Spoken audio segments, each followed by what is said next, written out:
Hi, welcome back.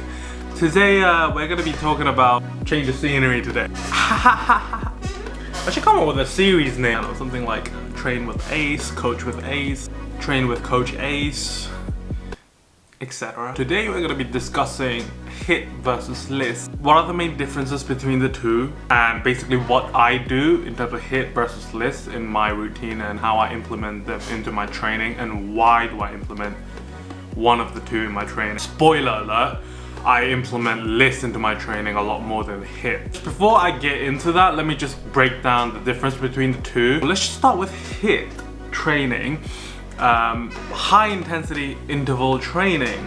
Anything that is short, sharp, explosive burst type training is considered HIIT. Anything like sprint training, burpee, squat jump, stuff like that will get your heart rate like really pumping and you just go all out, maximum effort. That's considered HIIT training.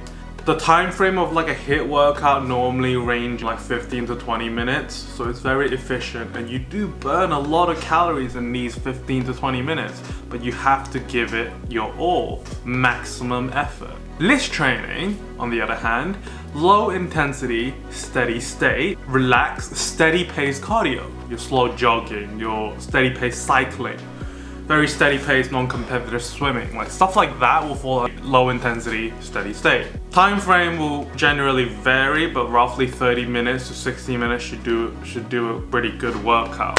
How I approach it and what I do and how I implement it into my routine is definitely a lot of low intensity, steady state. And the reason for that is because when you implement weight training with high intensity, it's gonna hinder your workout. High intensity is a very demanding type workout. Yes, it is very efficient, and yes, you only do 15-20 minutes worth of it, but it's harder for your muscles to recover from them. So if you're doing high intensity and you're piling on weight training, that's not going to do the muscle any good. You're asking a lot of your muscle to try to recover from these two very taxing workouts. Low intensity requires little to no recovery because it's just super chill. You're just literally having very steady pace cycling. Think about that, like how much of a strain can that have in your muscle? Heart rate is only beating at roughly 40% to 60%. It's very chill. Back to my point, if you do weight training like I do, your muscles need to recover from that. Hence, implementing low intensity is just perfect for me. It helps me burn the extra calories that I needed, which is why we all do cardio, whether it's HIIT or whether it's LISS. The end goal is to burn a little bit more calories, right? So both of them will do the trick, but it's what you should implement into your routine. For me, LISS works perfectly, and my muscles can recover just fine for the next session.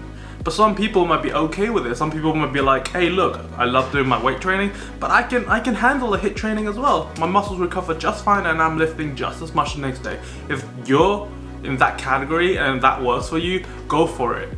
But it's just for me personally, it doesn't make sense and it doesn't work. My body doesn't respond to that. You gotta do a bit of trial and error, right? You gotta find out what works and what doesn't work for you. But for me, that doesn't work, and I just gave you the reason. My muscles need to recover and HIIT doesn't agree with it. I hope that shed some light on HIIT training versus LISS training.